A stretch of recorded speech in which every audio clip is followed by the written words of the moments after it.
اپنے ڈیڈ کے امریکہ جانے کے بعد ہانیہ نے بھی یونیورسٹی جانے سے انکار کر دیا تھا۔ اس وقت وہ لان میں بیٹھی جھولا جھول رہی تھی اور بہزاد بھی کچھ کوئی کام نہ ہونے کی وجہ سے پورے گھر میں گھوم پھر کر تھکتا ہوا واپس اسی کے پاس آیا۔ اسے جھولے پر جھولتا دیکھ کر بولا، کیا میں جھولا جھلاؤں؟ ہانی نے آواز پر شوق کسی کیفیت میں اس کی طرف دیکھا تھا، کیونکہ آج تک کسی کی ہمت نہیں ہوئی تھی یوں اس کے پاس آئے اور یہ اس طرح غیر ضروری بات کرے یا اسے مخاطب بھی کرے، پر یہ نہ صرف اس سے الجھتا تھا بلکہ کل رات اسے سینے سے لگائے بیٹھا تھا۔ رات کا منظر ہانیہ کی نگاہوں کے سامنے سے گزرا تو اس کا چہرہ سرخ پڑ گیا اور وہ اپنا چہرہ موڑ کر خاموشی سے جھولا جھولنے لگی۔ کیا آپ جانتی ہیں کہ عربی میں ایک محاورہ ہے، الخاموشی نیم رضا، یعنی خاموشی کا مطلب ہوتا ہے کہ میں راضی ہوں۔ وہ مسکراتا ہوا اس کی غصے بھری آنکھوں میں دیکھتا اس کے پیچھے آ کر کھڑا ہوا۔ سنو وائلڈ مین، تم اپنی اوقات بھول رہے ہو کہ میں کون ہوں، وہ سخت لہجے میں کہتی ہوئے اس سے بولی تھی۔ میڈم، اوقات تو ہمیں یاد ہے، ہم وہ نہیں جو اوقات بھول جائیں یا بھلانے دیں۔ رہی بات آپ کی، تو آپ کون ہیں یہ تو آپ کو معلوم ہوگا، باقی ہم خادم آپ کو کیا بتائیں کہ آپ کون ہیں اور کیا ہیں۔ وہ مسکرا کر آخر میں مانی خیزی سے بولتا اس کی دھڑکنوں میں تلاطم برپا کر گیا تھا، اور اب وہ اسے آہستہ سے جھولا جھلانے لگا تو ہانیہ مزید بحث کے موڈ میں تو نہیں تھی، اس لیے خاموش بیٹھی رہی۔ تھوڑی دیر کے بعد وہ بولی، سنو وائلڈ مین۔ جی میڈم، حکم کریں۔ ایسا ہے کہ میں رات کو آج گھر میں ایک پارٹی ارینج کر رہی ہوں، تم لاؤنج سے سارے صوفے اور ٹیبلز ہٹا دو۔ وہ آہستہ سے جھولے میں رکھے تکیے پر سر رکھے لیٹ گئی تو بہزاد اسے دیکھنے لگا۔ لیمن کلر کے فراک میں اس کی میدی سی رنگت دہک رہی تھی، اس کے گلابی رخسار، چھوٹی سی ناک اور ٹھوڑی کے گڑے پر موجود 3 سیاہ نقطوں نے اسے آتش فشاں بنا دیا تھا۔ اس کے دونوں مضبوط ہاتھ زنجیر پر ٹکے تھے اور سیاہ چمکیلی آنکھوں میں اس قاتل حسینہ کا سراپا جھلملا رہا تھا۔ اس کے چھوٹے سے گلابی پھولوں والی بیل والے اس جھولے میں لیٹی وہ کوئی اپسرا لگ رہی تھی۔ وہ اسے دیکھتا رہا، لگاتار دیکھتا رہا، اور ساتھ ہی وہ اسے آہستہ آہستہ جھولا بھی جھلا رہا تھا۔ یہ اس کی نظروں کی ہی تپش تھی کہ ہانی نے گلابی گالوں پر سایہ فگن سنہری خمدار پلکوں کی باڑ اٹھا کر اسے دیکھا۔ بہزاد کو خود میں محو دے کر اس کی سانسیں سینے میں اٹک گئی تھی۔ ایک پل کے لیے اس نے آنکھیں بند کر کے لرزتی آواز میں سے کہا، جاؤ تم اب۔ جاؤں میں؟ گھنی مونچھوں تلے پرتبسم لہجے میں سجاتے اس نے پوچھا۔ ہاں ہاں، جاؤ تم۔ کیا سچ میں چلا جاؤں؟ ایک بار پھر اس نے پوچھا تو اس بار ہانی نے غصے سے پھولے نتنوں کے ساتھ اس کی طرف دیکھا۔ یس آئی سیڈ گیٹ آؤٹ۔ وہ غصے سے دھاڑی مگر وہ کوئی بھی اثر لیے بغیر کہکہا لگانے لگا۔ ٹھیک ہے میڈم، جو آپ کا حکم۔ وہ مسکراتا وہاں سے چلا گیا اور ہانیہ جیسے اس کی سیاہ آنکھوں کے طلسم میں قید ہو کر رہ گئی تھی۔ وہ آنکھیں بند کیے گہرے سانس بھرنے لگی، اس کی یہ حالت ان سیاہ سحر انگیز آنکھوں سے بھی چھپی نہ رہ سکی تھی۔ تیز میوزک، ہنسی اور کہکہوں کے بیچ وہ مسکراتی ہوئی پچھلی رات کی حالت سے یکسر مختلف لگ رہی تھی۔ اس کے ملازمین ٹریپ ہاتھ میں پکڑے اس کے دوستوں کو ٹھنڈے مشروبات سرو کر رہے تھے۔ پارٹی کی ساری ارینجمنٹس اس نے اپنی نگرانی میں کروائی تھی۔ کوئی ایک طرف بنے ڈانس فلور پر سلو رومانٹک میوزک پر ڈانس کر رہا تھا تو کوئی ٹیبل پر رکھی مختلف ڈشز سے لطف اندوز ہو رہا تھا، مگر بہزاد کی نظریں تو اس نک چڑی حسینہ پر ہی ٹکی تھی۔ مسٹرڈ اور سیاہ امتزاج کی لمبی میکسی میں بالوں کا جوڑا بنائے، کانوں میں سفید ہیرے پہنے، خوبصورت روئی سے ہاتھوں میں سافٹ ڈرنک کا گلاس پکڑے وہ کسی بات پر ہنستی اس کے دل پر لگاتار بجلیاں گرا رہی تھی۔ ہنی، کوئی بات چلاؤ نا اس ہاٹ مین سے۔ زوبی اسے کندھا مارتی سامنے ہاف سلیوز ٹی شرٹ میں کھڑے بہزاد کی طرف اشارہ کر کے کہنے لگی۔ کون سی بات زوبی؟ تانیہ نے سنتے ہی ہانی کے کچھ کہنے سے پہلے ہی پوچھا تھا۔ چپ کرو تم دونوں، بکواس بند کرو، وہ صرف میرا سو کال باڈی گارڈ ہے، کوئی ہاٹ شاٹ مین نہیں، دفع کرو اس ٹاپک کو اور میرا موڈ خراب مت کرو۔ زوبی کے جواب دینے سے پہلے وہ غصے سے کہہ ان دونوں کے پاس سے ہٹ گئی۔ اب وہ دونوں ایک دوسرے کو غصے سے گھورنے لگی تھی۔ اگر تم آج بیچ میں نہ آتی تو میری بات سیٹ ہو جاتی اس باڈی گارڈ سے۔ زوبی غصے سے گھورتی مٹھیاں بیچتی وہاں سے چلی گئی۔ تمہارا؟ مائی فٹ! وہ صرف تانیہ کا ہے، یعنی صرف میرا۔ وہ گلاس پر اپنی پکڑ سخت کرتی غصے سے بولی تھی۔ ہنی، کیا تمہارا پلان تیار ہے؟ سیم نے ہانیہ سے چپکے سے پوچھا تھا۔ سونیا بھی آنکھیں پھیلائے تجسس سے بہزاد کو دیکھ کر پھر اسے دیکھنے لگی۔ ہاں بالکل، پلان تو ریڈی ہے۔ آج کی پارٹی کے بعد سمجھ لینا کہ یہ بندہ دنیا سے ہی آؤٹ ہو جائے گا۔ سیم مانی خیزی سے بولا تو ہانیہ کا دل دھڑک اٹھا، پر وہ ہڑبڑا کر نظریں پھیر گئی۔ اس کے سامنے کل رات کا منظر گھوما تھا۔ اپنا نچلا لب بے دردی سے دانتوں تلے دبائے خالی نظروں سے ملازمہ سے بات کرتے وہ بہزاد کو گھورنے لگی۔ میرا بس چلتا تو مار دیتا کمینے مڈل کلاس سڑک چھاپ انسان کو۔ سیم سرخ آنکھوں سے اسے دیکھتے ہوئے بڑبڑایا تھا۔ کیوں یار؟ اس لیے کہ اس نے تمہیں چوسے آم کی گھٹلی کہا تھا؟ سونی نے لب دبا کر شرارت سے پوچھا، اور پھر ان سب کا ایک زوردار کہکہا گونجا تھا۔ شٹ اپ سونی! سیم نے غصے سے اسے جھڑک دیا۔ اس نے خود کو سمیر سے سیم کر دیا تھا، اور سونیا اس کی چچا زاد پلس منگیتر تھی۔ دونوں کی پسند سے ہی رشتہ بنا تھا، اور جلد ہی دونوں نکاح کے ایک پاک بندھن میں بننے والے تھے۔ اور پھر جیسے جیسے رات گہری ہوتے ہوئے گئی، شور و ہنگامہ اپنے عروج پر جاتا گیا۔ یار، کیا ڈانس وینس کا پروگرام بھی ہے یا صرف ایسے ہی ٹھونستے رہنا ہے؟ دو قبض نے آ کر ہانیہ سے پوچھا تو وہ بہزاد کو دیکھنے لگی۔ 2 منٹ رکو۔ اس نے 2 انگلیاں بلند کر کے اس سے کچھ کہا۔ واو ہنی! زوبی اس کے بلند بازو کے مسلز کی پھولی رگیں دیکھ کر ہانیہ کے کان میں گھستی ہوئے کہنے لگی۔ What nonsense Zobi! وہ سرخ چہرے کے ساتھ اسے جھڑکتی اپنا بازو چھڑوا کر الگ ہوئی۔ اسی پل ملازمہ ایکسکیوز کرتی اس کا موبائل سے تھما گئی تھی۔ تم نے پارٹی گھر میں ارینج کی اور مجھے انوائٹ نہیں کیا، کیا میں وجہ جان سکتا ہوں؟ وہ موبائل لے کر ایک سائڈ پر ہوئی۔ موبائل کان سے لگاتے ہی ہادی کی غصے بھری آواز گونجی تھی۔ ہانی نے تنگ آ کر گہری سانس لی اور کہا، لسن ہادی، تم اچھی طرح سے جانتے ہو کہ میں نے کیوں تمہیں انوائٹ نہیں کیا پارٹی میں۔ فالتو کے جھوٹ میں بولتی نہیں، صاف بات یہ ہے کہ میں نے تمہیں خود نہیں بلایا، کیونکہ میں تمہیں اس خوشگوار ماحول میں دیکھنا نہیں چاہتی، اور آئی ایم شور نہ ہی تم مجھے دیکھنا چاہو گے۔ وہ ٹھہر ٹھہر کر بولی۔ ہادی کے لبوں پر مانی خیز مسکراہٹ چھپ کر غائب ہو گئی تھی۔ اس نے جتاتی نظروں سے اپنے ڈیڈ کو دیکھا جو غصے سے موبائل کو گھور رہے تھے۔ وہ خاموشی سے اٹھ کر چلے گئے۔ ہاں، اب کیوں تمہیں میرا دیکھنا اچھا لگے گا ہانیہ خان؟ ان کے جاتے ہی ہادی ریلیکس سا صوفے پر بیٹھا ایل ای ڈی کا والیوم بڑھا کر کہتا کال بند کر گیا، اور ایک کس ایموجی رومیسا کے نمبر پر سینڈ کر کے مزے سے مووی دیکھنے لگا۔ کال بند کرنے پر ہانی نے بھی کہا، ڈھیٹ کہیں گا، پیچھا نہیں چھوڑے گا میرا۔ اور ہاں، خبردار اب کسی کی بھی کال آئے تو مجھے بتایا دو، چاہے ڈیڈ کی ہی کال کیوں نہ ہو، مجھے مت دینا۔ اپنا موبائل واپس ملازموں کو تھماتے اس نے غصے سے کہا۔ Music body guard! وہ ہاتھ اوپر کرتی اسٹیج پر آ کر سیٹی بجاتی بولی، اور وہ مسکراتا ہوا اسے دیکھنے لگا۔ اسی پل بہزاد کے اشارے پر لاؤنج کی ساری لائٹس آف ہو گئی اور ہر طرف اندھیرا چھا گیا۔ لڑکیوں اور لڑکے خوشی سے چیخیں مارنے لگے۔ مدھم سی سرخ روشنی ہر طرف پھیل گئی جس میں صرف ایک دوسرے کے موجود ہونے کا احساس ہو سکے۔ ماحول کو محسوس کرتے سب کی سانسیں تھمنے لگی اور دھڑکنیں میوزک کا کام کرنے لگی۔ ہانیہ بھی خاموشی سے سب کچھ دیکھ رہی تھی کہ اچانک فضا میں گلاسوں کی کھنک اور مدھم مدھم رومانٹک میوزک کے سر گونجنے لگے۔ ماحول کا اثر ہانیہ کو بھی اپنے حصار میں جکڑنے لگا، اور اس کی سانسوں کی رفتار بڑھنے لگی، اور ماتھے پر نہ جانے کیوں پسینے کے قطرے آ گئے۔ اس کی دھڑکنیں بڑھ رہی تھی اور احساسات ایسے تھے کہ جیسے کوئی اپنا قریب آ رہا ہو۔ اس نے اپنے ہوش سنبھالتے ہی کئی پارٹیز اٹینڈ کی تھی، اپنے ڈیڈ کے ساتھ، ہادی کے ساتھ اور دوستوں کے ساتھ بھی، مگر ایسا حال اس کا آج تک نہیں ہوا تھا۔ اب جیسے اس کی زندگی گنگنانے لگی تھی، وہ کسی روایتی شرماتی ہوئی لڑکی کی طرح اندھیرے میں ہی اپنی بھیگی ہتھیلیاں دیکھنے لگی۔ تبھی اسے کسی کے بھاری قدموں کی دھمک اپنی طرف بڑھتی محسوس ہونے لگی۔ سبھی کپلز نے ایک دوسرے کے ہاتھ پکڑے اور مسکراتے ہوئے اسٹیج پر آئے تو کوئی جہاں کھڑا تھا وہیں پر جھومنے لگا۔ ہانیہ بھی اندھیرے میں جھومتے لوگوں کے بیچ ساکت کھڑی تھی۔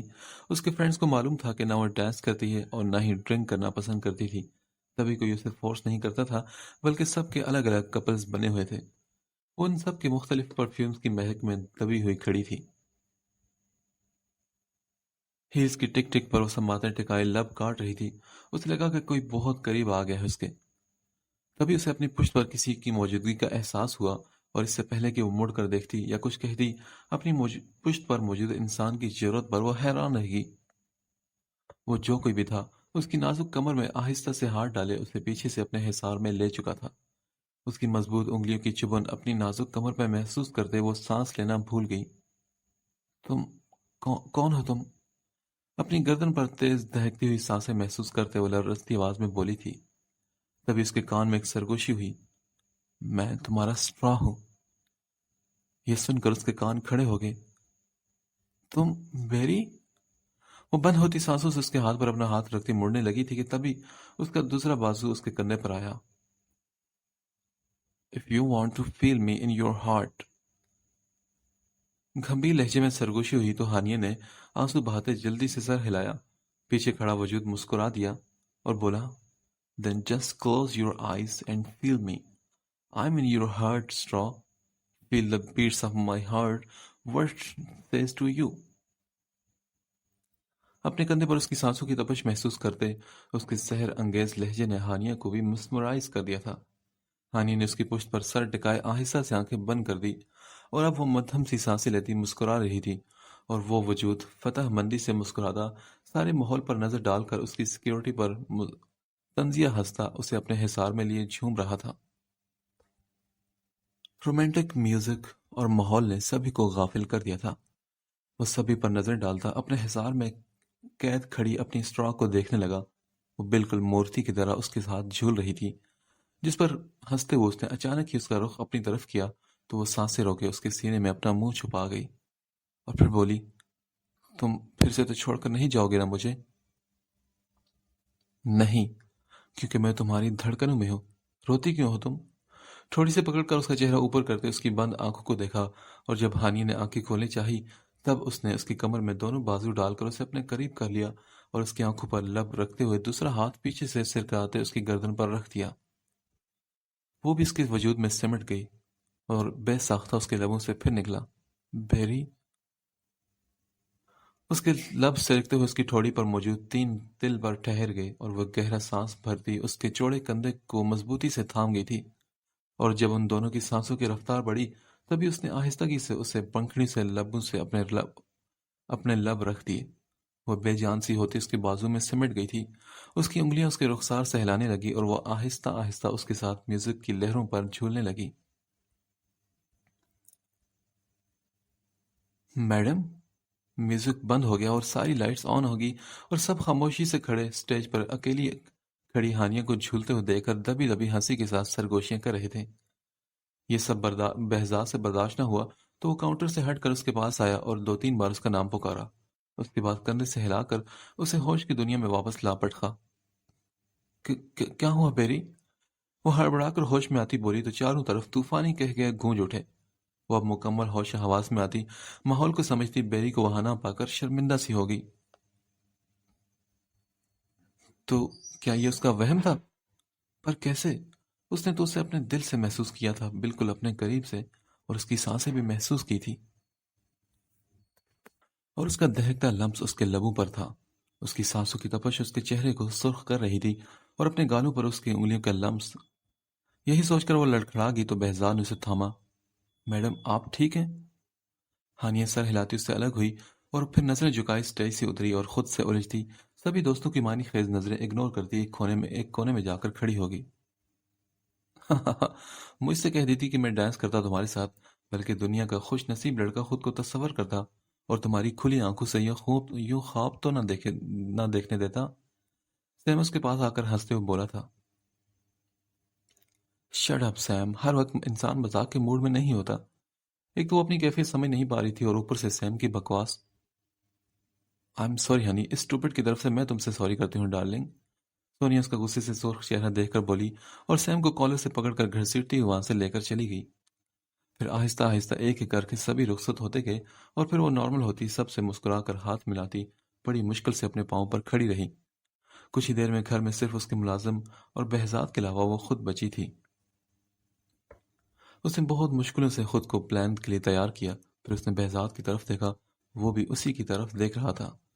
اس کی لڑکھڑاہٹ پر اس کی سیاہ آنکھوں میں ناگواری سے اتری تھی. ایک سرد برفیلا تاثر جو کسی کو بھی کپ کپانے پر مجبور کر دے. اس کے جبڑوں کی رگیں پھولی ہوئی تھی اور ماتھے پر لاتعداد بل آ چکے تھے. وہ اسے دیکھتی ہی مسکراتی ہوئی ایک چیئر پر بیٹھ گئی اور اس کی پشت سے سر ٹکا کر اپنی آنکھیں بند کر لی. میڈم چلیں اٹھے روم میں جائیں. وہ اس کے لہجے میں سختی نوٹ کر کے بمشکل مسکراہٹ دبائے نشیلی سب آنکھیں کھول کر اسے دیکھنے لگی. پر مجھ سے چلا تو نہیں جائے گا. اتنی لمبی سیڑھیاں میں کیسے چڑھوں گی؟ وہ معصومیت سے لڑکھڑاتی آواز میں بولتی آنکھیں پٹپٹا کر سیڑھیوں کو دیکھنے لگی. تو بہزاد چلتا اس کے سامنے آیا. وہ اس کی پاگلوں والی کیفیت کچھ دیر سے نوٹ کر رہا تھا. اسے قریب محسوس کرتے ہوئے ہانی نے اپنی پلکوں کی باڑ اٹھا کر اسے دیکھا. قریب سے بہزاد کی نظریں سیدھا اس کی ٹھوڑی پر موجود 3 نقطوں سے ہوتی ہوئی اس کے گلاب جیسے لبوں پر آئی اور ٹھہر سی گئیں. وائلڈ مین تم لے جاؤ نا مجھے روم میں. اس نے ہاتھ بلند کر کے اس کی طرف ہاتھ بڑھائے اور وہ اس کی لبوں سے نظریں ہٹا کر اس کی آنکھوں میں دیکھنے لگا جس پر اس کی آنکھوں میں مخصوص تبسم کھلا. سر کو خم دیتے اس نے وقفہ لیے بغیر آگے بڑھ کر اسے اپنے مضبوط اور توانا بازو میں بھر لیا.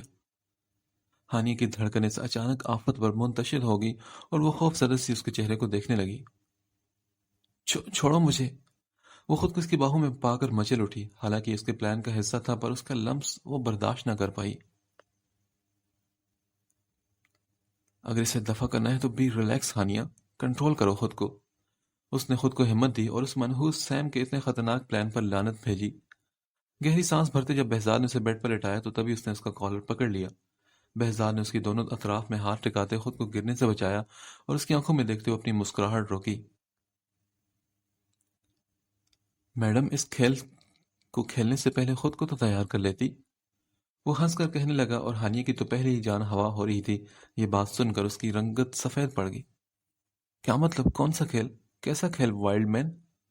وہ گھبراتی ہوئی اس کی سیاہ مسکراتی آنکھوں میں دیکھنے لگی اور خشک لبوں پر زبان پھیرتے سامنے دیکھا جہاں اس کے موبائل کا کیمرہ ریکارڈنگ کر رہا تھا. بہزاد مسکراتا ہوا سر ہلا کر اٹھا اور ایل ای ڈی کے پاس رکھے موبائل کو اٹھا لیا. میڈم ہم تو اڑتی چڑیا کے پر گن لیتے ہیں, پھر یہ کیا بچکارا کھیل ہے آپ کا؟ میرے جیسا باڈی گارڈ تو آپ کو ڈھونڈنے سے بھی نہیں ملے گا. یہاں تک کہ شادی کے لیے نوکری سے چھوکری تک اس سے ڈھونڈ لے. میرے جیسا شریف معصوم باڈی گارڈ ملے تو اسے رکھ لے. یو ایڈیٹ, دفع ہو جاؤ تم یہاں سے. تم سائیکیٹرسٹ کو اسکوٹر کہتے ہو؟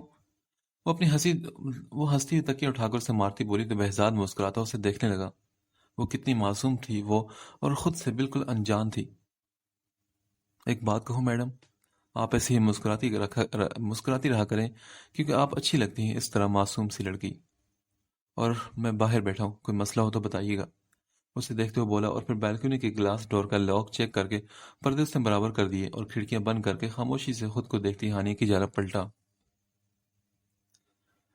ویسے میڈم آپ کے منصوبے پر مجھے دکھ تو بہت ہوا. اتنا بڑا اور برا قدم نہیں اٹھانا چاہیے. میں صرف باڈی گارڈ نہیں بلکہ آپ کا سایہ احساس ہوں. یہ جان لیں کہ جب میں نے یہ نوکری شروع کی تھی تب سے آپ کے اگلے قدم, آپ کی اگلی سوچ تک رسائی اور معلومات رکھتا ہوں. اور ابھی جو یہ چوسے آم کی گٹھلی جیسے لوگ آپ کو ایسے منصوبے بنا کر بتا رہے نا, کل پھر یہی لوگ اشتہار لگائیں گے. تو اپنے سوائے کسی کو اپنا مت سمجھے اور اپنی عزت کرنا سیکھیں.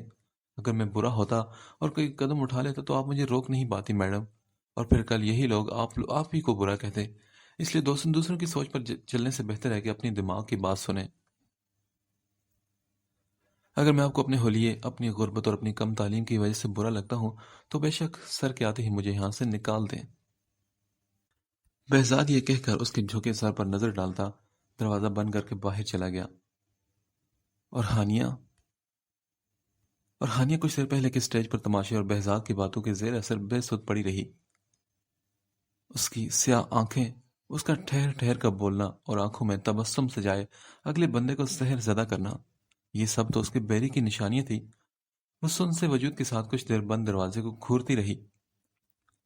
کاش کہ یہ سب کچھ سچ ہوتا. بیری تم زندہ ہوتے, کاش. وہ سسکیاں بھرتی چھت کو گھونے لگی. بہزاد کی باتیں سوچتے اسے خود سے گھن آنے لگی.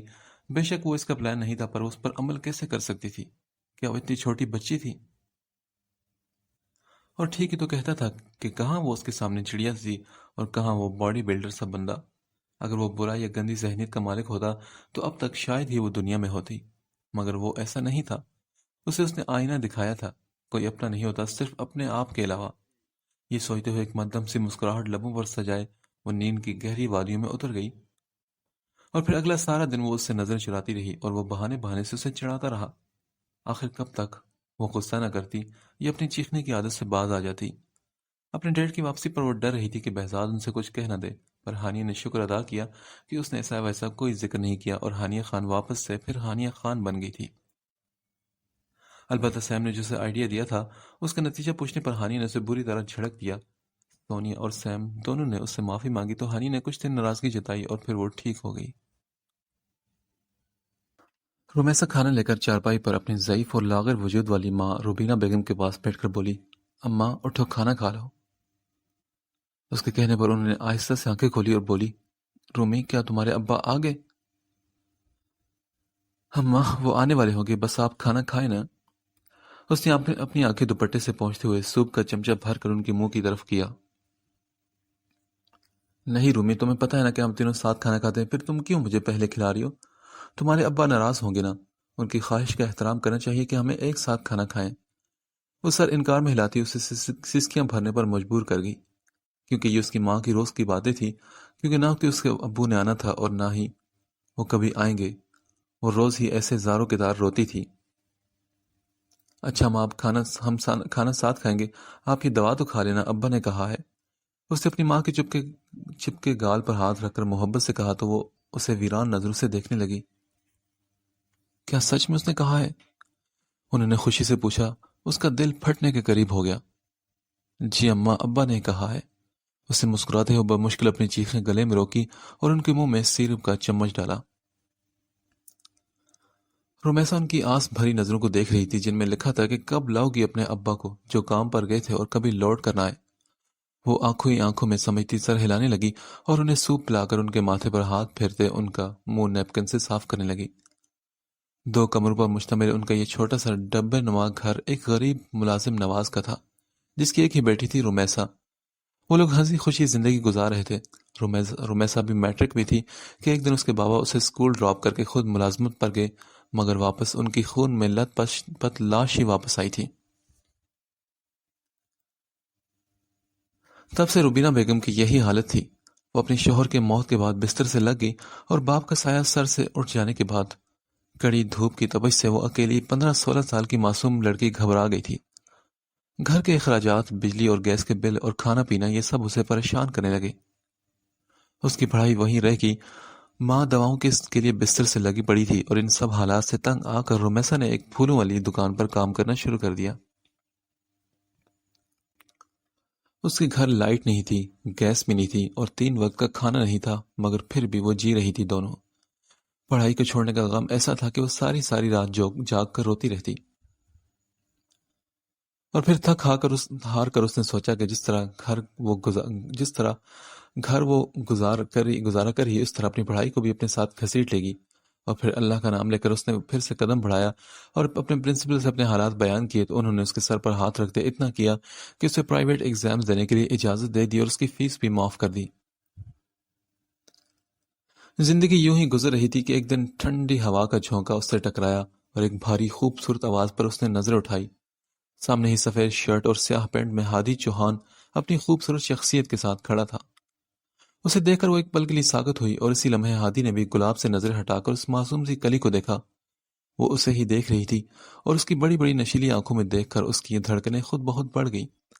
وہ ان آنکھوں میں خود کو ڈوبتا ہوا محسوس کر رہا تھا اور رومیسا کو اپنی بے خودی کا احساس ہوا تو وہ شرمندہ ہوتی سرخ چہرے کے ساتھ نظریں جھکا گئی۔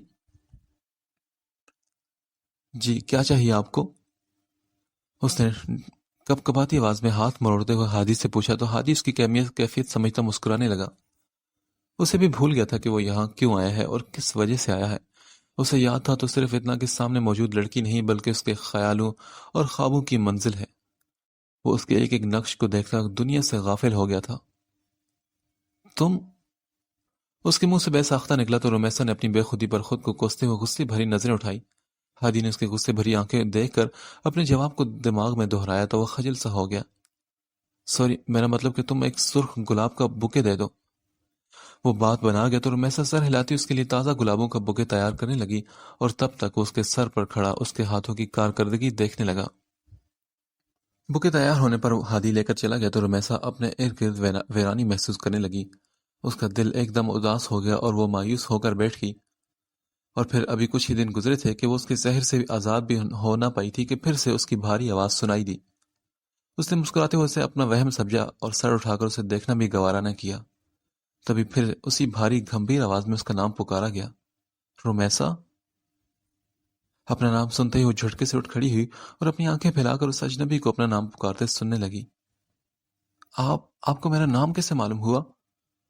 وہ ڈر کر اس سے پوچھنے لگی اور سامنے کھڑا ہادی دلچسپی سے اس انوکھی اور معصوم سی چھوٹی سی لڑکی کو دیکھنے لگا۔ نام تو خیر دور کی بات ہے، مجھے تو یہ بھی معلوم ہے کہ تمہیں سرپرائزز اور چاکلیٹس بہت پسند ہیں، اس لیے میں آ گیا تمہیں سرپرائز دینے کے لیے۔ اور بتاؤ کیسا لگا یہ چاکلیٹ؟ اس نے ایک بڑا سا سرخ گلابوں کا بوکے اس کے سامنے کیا اور ساتھ ہی چاکلیٹس بھی۔ رومیسا گھبرا کر کچھ قدم پیچھے ہوئی اور اسے گھبراتا دیکھ کر ہادی بھی بوکے وہیں رکھتا دوسرا اس کا بنایا بوکے لے کر کاؤنٹر پر پیسے رکھتا اسے حیران چھوڑ کر چلا گیا، اور پھر اس کا یہ روز کا معمول بن گیا۔ رومیسا سوچ بھی نہیں سکتی تھی کہ اس غریب لڑکی کی زندگی میں یوں کوئی خیالوں کا شہزادہ آئے گا اور اسے اس طرح سے چاہے گا، پر یہ حقیقت میں اس کے ساتھ ہو چکا تھا۔ وہ اس کی محبت کی شدت کے سامنے ہار بیٹھی، اپنی غربت بھلا کر۔ اس کی محبت کے اظہار کے بدلے اپنی محبت اس پر آشکار کرتے وہ ہادی کو آسمانوں تک پہنچا گئی تھی، اور ہادی اس پر ایک گھنا سایہ بن گیا۔ اسے روز کی غلیظ نظروں سے محفوظ رکھنے کے لیے اس نے گھر بٹھا دیا اور سارے گھر کے اخراجات خود اٹھانے لگا۔ اس کے گھر میں لائٹ، گیس، سب کچھ پھر سے آ گیا تھا، اور وہ گھر میں بیٹھی اپنی ماں کا خیال رکھتی، اپنی سٹڈیز کمپلیٹ کر رہی تھی۔ ہاں، کبھی کبھی اس کی خواہش پر وہ اس سے ملنے ضرور جاتی تھی، پر نہ ہادی اسے زبردستی کوئی غلط حرکت کرتا اور نہ ہی اس کی حیا اس کا گریز اس کے قدم آگے بڑھاتی تھی۔ وہ اس سے ملتی، کچھ وقت باتیں کرتی، اور پھر وہ اسے گلی کے سامنے ڈراپ کر کے چلا جاتا۔ اپنی ماں کو میڈیسن کھلا کر اسٹڈی ٹیبل پر آئی اور FSC پارٹ 1 کے ایگزامز کی تیاری کرنے لگی۔ کمرے کی خاموش فضا میں اس کا موبائل وائبریٹ ہونے کی آواز آئی تو اس نے ایک نظر اپنی ماں کی بند آنکھوں پر ڈالی اور باہر صحن میں آ گئی۔ السلام علیکم، کیسی ہو لٹل گرل؟ بہرام ملک کی آواز اسپیکر سے گونجی تو وہ مسکرا دی۔ وعلیکم السلام، الحمدللہ میں تو ٹھیک ہوں، آپ کیسے ہیں؟ بہرام نے جواب دیتے ہوئے اس کی ماں کی طبیعت کا پوچھا۔ میں ٹھیک ہوں، یہ بتاؤ اماں کیسی ہیں؟ جس پر رومیسا نے آج کی صورتحال بتائی تو سر ہلا کر رہ گیا۔ اچھا تم پریشان مت ہو، انشاءاللہ وہ جلد ٹھیک ہو جائیں گی، اور میں کریم سے کہہ کر کچھ میڈیسن بھجوا رہا ہوں، وہ ٹائم پر دے دینا انہیں۔ اس کے کہنے پر رومیسا نے سر ہلا کر جی کہا۔ اچھا اور بتاؤ، کوئی پرابلم تو نہیں ہے نا؟ اس نے ہادی کے بارے میں پوچھا تو وہ بولی، نہیں ایسی تو کوئی پرابلم نہیں، اور اگر ہوئی بھی تو آپ دور نہیں، اور آج اس نے مجھے ڈائمنڈ کا سیٹ بھی گفٹ میں دیا ہے، آئی تھنک 50 لاکھ کا تو ہوگا۔ وہ مسکراتی اسے بتانے لگی جو کریم اسے پہلے ہی بتا چکا تھا۔ ٹھیک ہے، خیال رکھنا، اور بے فکر ہو، کریم کی تم پر پوری نظر ہے، تم محفوظ ہو، اور کوئی بھی پریشانی ہو تو کال کر لینا۔ اس نے یہ کہا تو رمیسا سر ہلا گئی اور بولی، جی میں جانتی ہوں آپ مجھے اکیلا نہیں چھوڑیں گے۔ وہ معصومیت سے کہتے اسے مسکرانے پر مجبور کر گئی تھی۔ اوکے، شاباش لٹل گرل، خوش رہو تم۔ کاش کہ آپ یہ شاباش اپنے سامنے بٹھا کر دیتے مجھے۔ اس کی دل کی بات زبان پر آ گئی اور دوسری طرف پھر خاموشی چھا گئی۔ کچھ ہی دیر میں خدا حافظ کہہ کر اس نے کال بند کر دی اور رمیسا بس اداس سی رہ گئی۔ پھر اس نے گہری سانس بھری اور واپس اپنے روم میں آئی اور ایک نظر موبائل پر ڈالتے ہوئے اپنی ماں کے پاس ایک طرف سکڑ کر لیٹ گئی۔